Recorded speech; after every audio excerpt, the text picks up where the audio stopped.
Katanya boleh bermajlis kepada siapa saja selama yang disampaikan Quran dan hadis. Rasulullah bersabda mensifati kaum Khawarij. Kata Rasulullah SAW apa Pak? Tentang orang Khawarij, yaqra'unal Qur'an. Mereka membaca Al-Quran dan bahkan menghafal Al-Quran. Yaquluna min qawli khairil bariyah. Mereka juga membawakan sabda-sabda Rasulullah SAW. Yamruquna minad din, tapi mereka melesat dari agama. Kama yamruqus sahmu minar ramiyah, seperti melesatnya panah dari buruannya. Ternyata Rasulullah mensifati orang Khawarij itu bawa Quran, bawa hadis. Tapi subhanallah orang Khawarij Rasulullah sebutkan apa? Melesat dari agama. Yang salah ini Quran atau hadisnya atau apanya yang salah, Pak? Pasti yang salah pemahamannya.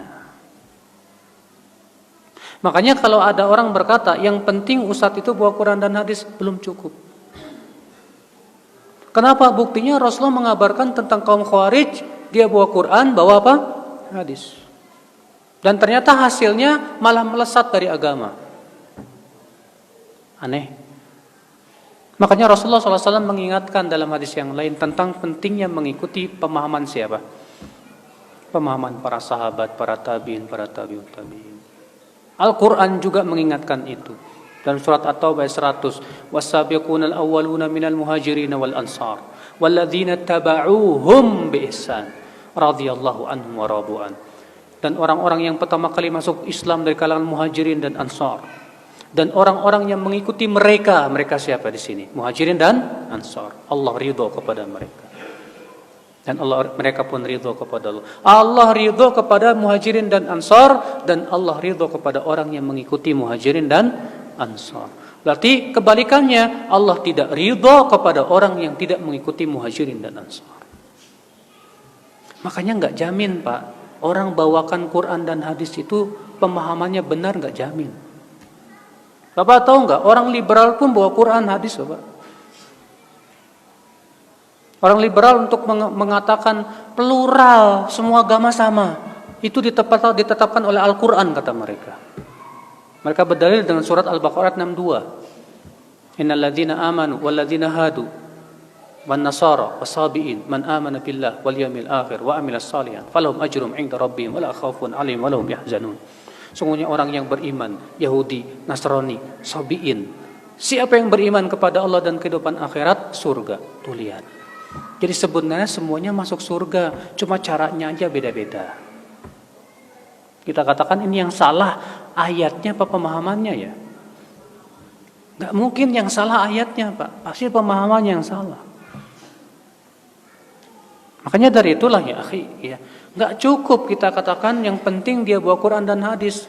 Kita katakan kita lihat pemahamannya sesuai dengan pemahaman siapa. Kalau dia pahami dengan akalnya sendiri, bahaya Pak, bahaya.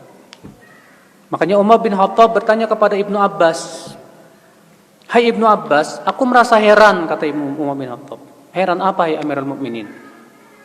Ini kita umat Islam ini Qur'annya satu, nabinya satu, kiblatnya satu. Tapi kenapa kok bisa pecah belah ya? Apa kata Ibnu Abbas dengan jawaban yang luar biasa? Hai Amirul Mukminin, kita para sahabat belajar bersama duduk di majlis Rasulullah. Kita melihat bagaimana Rasulullah mempraktekkan Quran, bagaimana Rasulullah menafsirkan Quran, dan kita memahami langsung dari Rasulullah SAW. Dan nanti akan ada suatu kaum yang mereka memahami Quran dari pemahaman sendiri. Kalau mereka sudah memahami dengan pemahaman sendiri, ikhtalafu, saat itu mereka pasti berselisih. Subhanallah, jawaban Ibnu Abbas radhiyallahu anhu. Makanya akhi, sebaik-baik pemahaman siapa? Sahabat. Ya.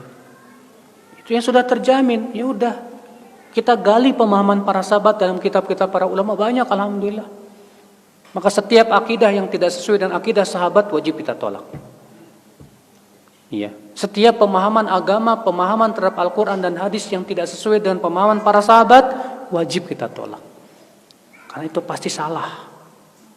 Ya. Ikhwatul Islam azani Allah wa iyyakum. Ya, saya pernah Pak waktu Jumatan di Jakarta itu ada seorang khatib membawakan ayat dan menafsirkan ayat.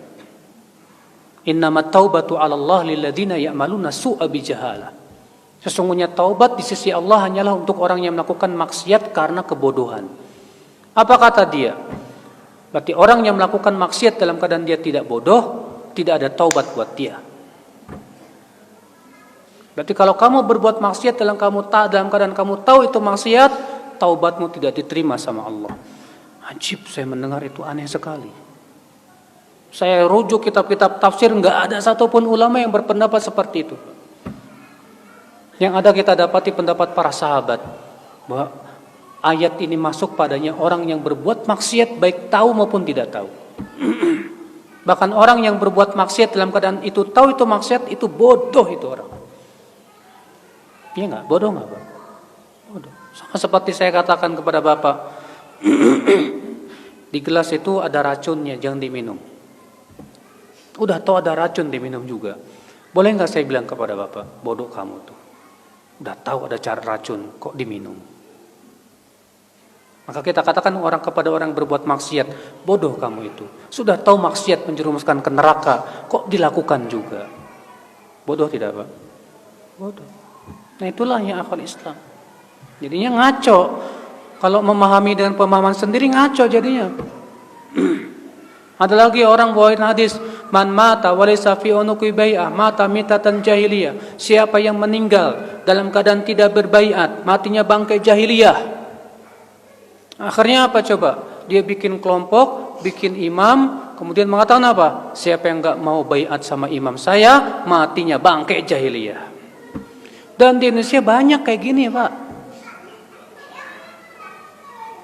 Ada kelompok ini puluhan.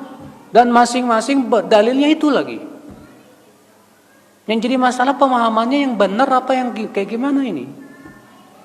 Setelah kita lihat rujuk bagaimana praktek para sahabat, para tabi'in dan para ulama, tidak seperti itu. Sebagian Al-Muhanna meriwayatkan bahwa beliau bertanya kepada Imam Ahmad bin Hanbal tentang hadis tersebut. Man mata walaysa alaihi imam. Siapa yang meninggal dalam keadaan tidak punya imam, tidak berbaiat kepada imam, matinya bangkai jahiliyah. Maksudnya apa Imam Ahmad? Apa kata Imam Ahmad? Atadrimal imam. Tahu enggak siapa yang imam yang dimaksud dalam hadis tersebut? Hu an yaqula kullu muslim hadza imam. Itu yang diakui oleh setiap muslim itu imam. Bukan hanya satu kelompok tertentu. Ini pemahamannya Pak, yang harus kita luruskan. Makanya sekali lagi ya, nggak cukup hanya sebatas membawakan Quran dan hadis.